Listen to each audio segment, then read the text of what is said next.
Welcome back to the Malted Man Cave. We're down here, down in my man cave again, and tonight we're gonna bring you a little bit of a treat, something that is kind of hard to get here in Ohio.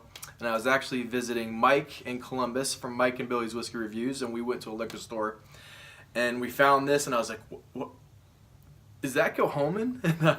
And we were kind of going back and forth between a Kalila 15, it was like a cask strength, and this one. And Mike was kind of thinking the other one, just because it was older, it was higher cask strength, it was more expensive, and so I think naturally, and I would too, Mike, you know, that looks like the better whiskey. But yeah, I know how hard this can be, so we picked it up, and it does not disappoint. So, a little bit about Kilchoman. Have you heard or had Kilchoman before, Dave?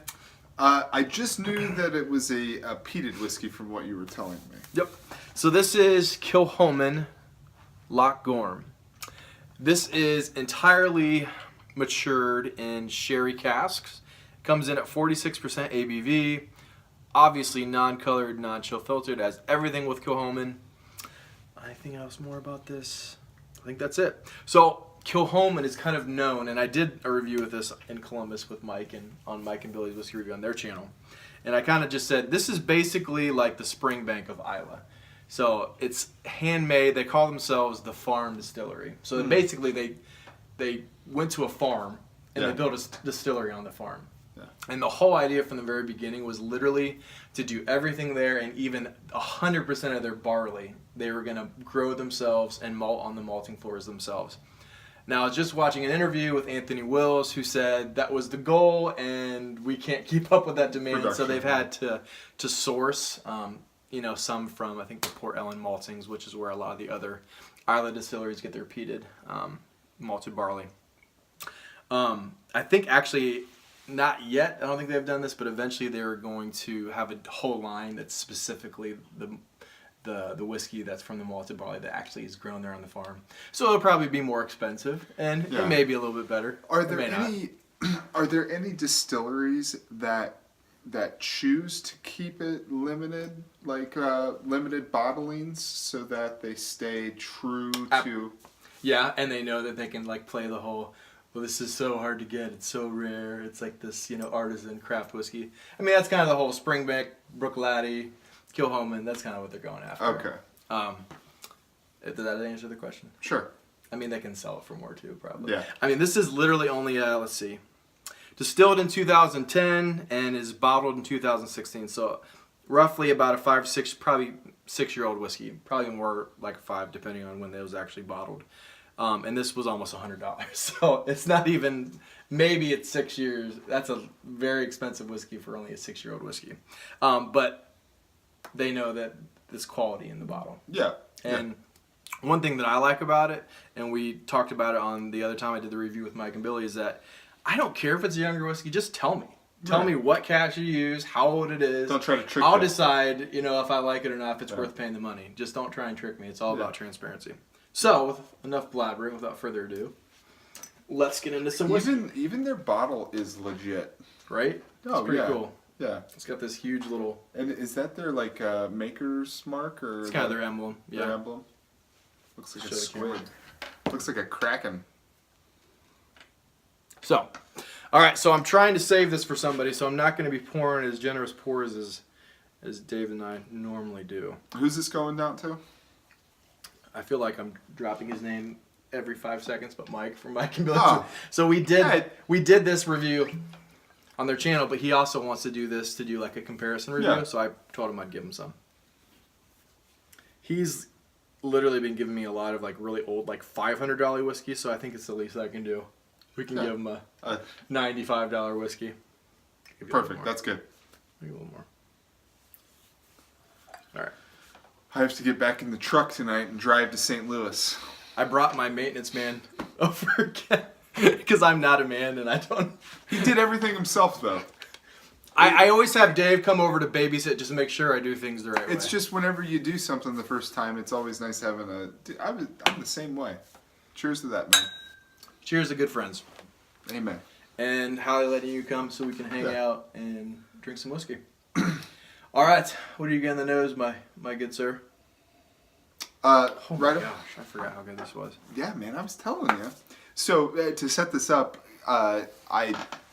Keith poured me a glass, and I said, "Is this peated and sherried?" And he said, "Yes." And for some reason, I thought it was going to be a lot of sherry. I think I don't like a very sherried whiskey. Or you just like lightly. Or lightly sherried. Yeah, I'll put it that way. And so when I first put this up to my nose, I could definitely sense the sherry, but right away I could tell that it was going to be pretty balanced with the peatiness of it. I also got citrus notes right off the bat, lemons. It kind of reminded me of some sort of cocktail. It almost smells like, man, I don't even know. Can I interrupt you for a second? Yeah. And something he was saying, because I was working on something and Dave was getting his notes, and he was like, man, this is really good. And I was actually surprised because this is a lot like the Ardbeg Ugodel. And I don't think, I mean, it was okay. You got a decent mark. But I think the peated whiskeys are growing on you.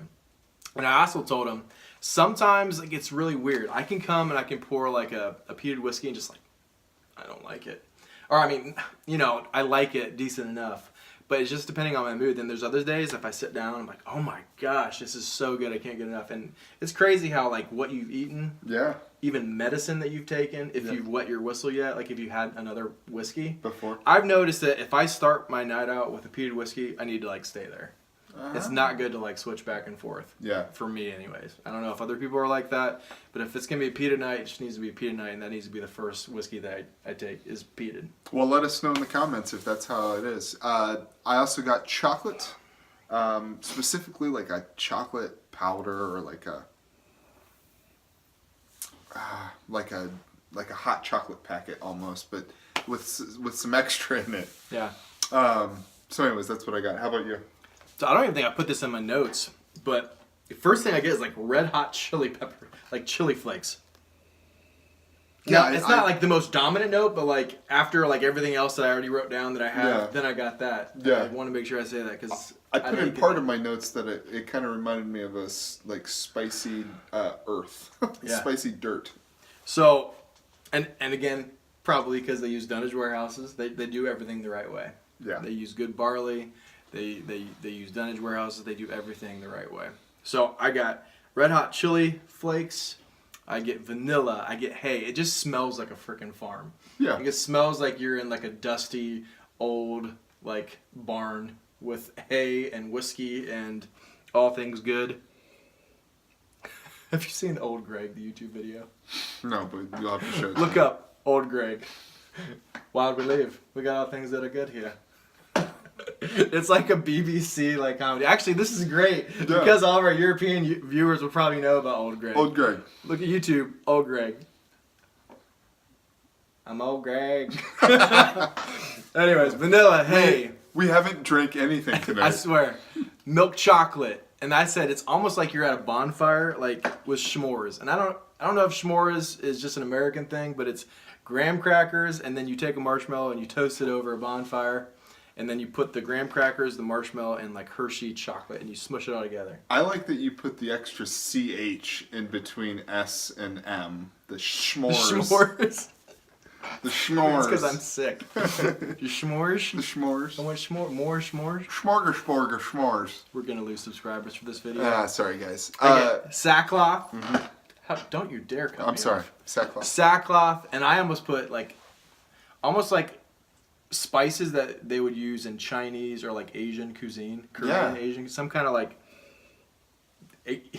Eastern, Far East spices, hemp rope, espresso, figs, dark chocolate. I get milk chocolate and dark chocolate if that's possible. Yeah, I get both. So that's what are those little red peppers in Chinese generally? Are those little cayenne peppers? They must be. Palate. What'd you get? Bottoms up. My first note was peat. Mm-hmm. Just takes you downtown. Takes you right into work. But it's very sweet, and that's got to be the sherry that's accompanying it. It was. I feel like it falls. It's not quite a balance. I feel like it's a more peated whiskey than it is a sherried whiskey, even though it's. How long is it in the sherry cask for? I think it was in there for the full 5 to 6 years. For the full 5 to 6 years. So obviously, and then I got lemon again. And the last thing it reminded me of my mom canning fruit when we had pear trees and apple trees, and it reminded me of my mom boiling the apples and the pears to can them. So right off the bat, I literally get, like, have you ever had, it's crazy, this is like barn and Asian cuisine, like, in a bottle.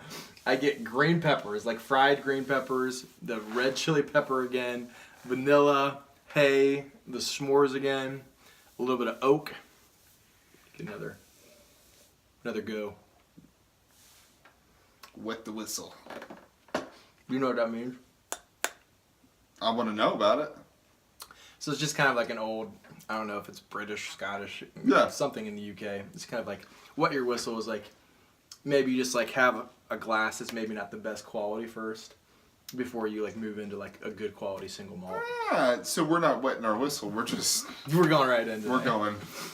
I think there also has something to do with back in the day they had like a whistle in like the pubs or whatever that I don't know if they lifted it or if they blew in it, then it let the barkeep know that another one. They're ready. It's kind of rude. They're like blowing at him like, hey, mofo, another drink. But if the bartender's cool with it. I mean, if this is part of their culture, I guess it's not offensive. So. Only if they're cool with it. Oak, sackcloth, coffee. Last time it was espresso, and then it was just more kind of coffee. A little less bitter, a little less harsh. Figs again, soy sauce, a little bit of raspberry just barely in the background. Then just all that smoke, and then a little bit more of the dark, bitter dark chocolate. And just it just follows out on this just smoke. So good. All right. I forgot to put in my notes the greatest one of them all, cloves. Cigarettes. Nice. Or not cigarettes, clove cigars. All right, what'd you get on the finish? Thanks, Obama. Got rid of them. No, you just had to classify them as cigars now. Finish fairly short for me. I don't know if that it's because I was expecting something a little longer, but it fell a little short. I wrote spicy dirt. That's what it kind of. It reminds me of like getting a mouthful of just dirt, soil with like pepper in it. Yeah. Anyways, a little bit of citrusy, pineapple-y, grapefruit maybe. It does kind of trail you like lighter citrus. Yeah. On the finish, it's not as like dark fruits as it is for me on the palate. It kind of goes into more light citrus. So I get again the vanilla, the hay, the s'mores. The oak is like really noticeable, and then it goes into just that smoky, dark chocolate hemp rope. Like hemp rope and sackcloth is how it ends for me, with a little bit of that like pain, a little misery. But it's good. It's weird. Like all these things you wouldn't think would be good, but it like works. Oh, I'm there with you, man. And then like the last second, it pops with some like red hot chili flakes. I think there should be another category for the texture of the drink. Yeah, there's some people actually have this like whole flavor, profile like on an arc. It's too late at night. Literally, this is Friday night. We've both been working crazy hard. Yeah. Dave opened up a new company, and I somehow finagled into getting him over here to help me with some stuff. It's a nail salon. Come down. No, it's not. No, it's not. You're gonna believe it. Dave's an audiologist, so he opened up. It's a nail salon. A hearing aid fitting. What all do you guys actually do there? Just work with people with hearing loss. So you get them the instruments, check it, gauge it. Yeah, calibrate it. Calibrate it. Dave actually found a dude when he used to work there before, and then he went and got a different job, and then he opened his business with his dad. Tell him about what you found that one time with that one old man. Oh man, so it was one of the first out of school, one of the first ears I looked in, and it was kind of like a free clinic kind of thing. And this guy didn't look very rough. I mean, He didn't maybe a look little. Maybe like he's. He didn't look like he'd have a freaking cockroach in his ear. Yeah, he had a cockroach crawling in his brains. No. Ah! Like, No. was it a whole cockroach? Yeah. So I look into his ear, and I couldn't figure out what I was looking at. I was like, "Oh man, something's wrong." And then Something's I not was right. like too close to it, and so I like pulled the otoscope out, and I'm like looking at it. I was like, "That's a cockroach." And Here's so- the question I've never asked you. Yeah. Did you tell him? Yeah. Did you like, dude, this was in you? No, so I said, "Sir," I was like, "Are you in any pain?" The thing was dead, so it died in his ear. So it probably was trying Could to you get imagine out. how terrible? He probably did. He say out? No, he said it was fine. Anyways, wash your ears out.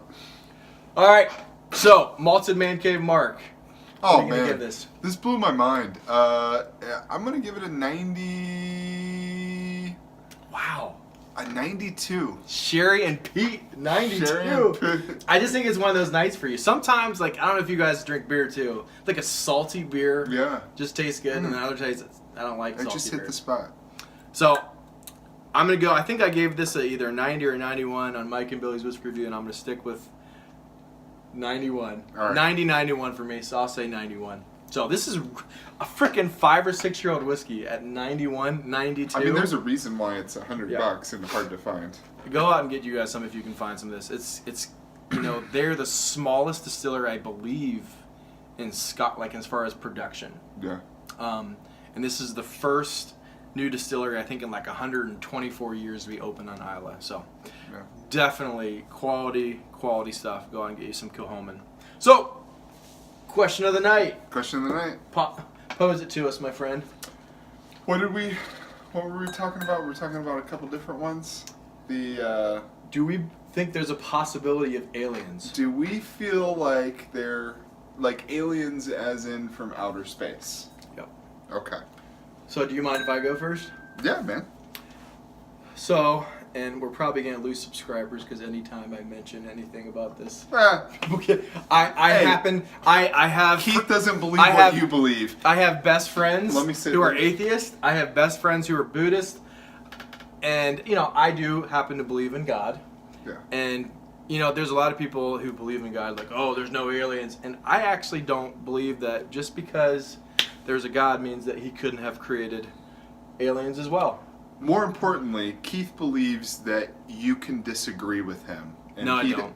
I'm very intolerant. I'm just kidding. No, but that's the thing is that he will welcome somebody. Absolutely. He'll welcome that conversation. I love debate. Yeah. And I could be wrong. Yeah. I don't So think I am, anyways. but I could be wrong. So, So- if we lose subscribers over that, then bye, Felicia. So, yeah. I do believe in God, but I also think He could have made aliens too. We just don't know. I think the world and the universe is so vast, it could. It wouldn't like shake my worldview at all if there were aliens. I might be freaked out, So or what- it might what- be awesome. I don't know. So what your opinion is you don't know, or My opinion is I absolutely do not know, you absolutely do not know? but I do not leave. I can't say there isn't. Okay. Yeah. How about you? So, vastness of space, the bigness of God, I'm not going to put a limit on what can be out there. But I will say that if there is a otherworldly intelligent life that I mean, if we're believing that, then we're believing that there's multiple across space-time. There's multiple of these civilizations on different worlds. Don't look like us. Don't have maybe nitrogen. What if they do? What if they look exactly like Maybe oxygen, nitrogen. Well, I'm just saying, like maybe God's like, hey. I love how we always think like if an alien's gonna be like ugly as sin maybe and like they do crazy look- looking. What if they're maybe like this is like the, just like elves? yeah. Like they're just a little bit different than Yeah, us. yeah. But anyways, so but we have never. We just don't There's know. never been contact We though. just don't know. So I would expect there to be, if there is intelligent life, then they must not be anywhere near us, because if they're anyway advanced, they would have already hello contacted us. crop Crop circles. circles. Yeah. Yeah. Area Area 51? It's so late. I literally did like 12 counseling Is it sessions. Area 51? Area 51. Area 51. Yeah. My brain is up. We should have done a review tonight. No, this But was we need great. it going out. Great whiskey. So, Good let us pick. know if you think there's aliens or not. Tell us your conspiracy theories or your facts that you know. Maybe Or- you've been abducted by an alien. We'd like to know. Tell us your story. Maybe you're asking why Dave is wearing 2 hoodies. Yeah, it's real nice. The double hoodie. All right. Leave us a question tonight. We always just like to have fun. Just have a question tonight. Drink some whiskey and banter about life. So go out and get you some Kilchoman. Like, subscribe. Please don't unsubscribe just because you differ with our beliefs. Cheers.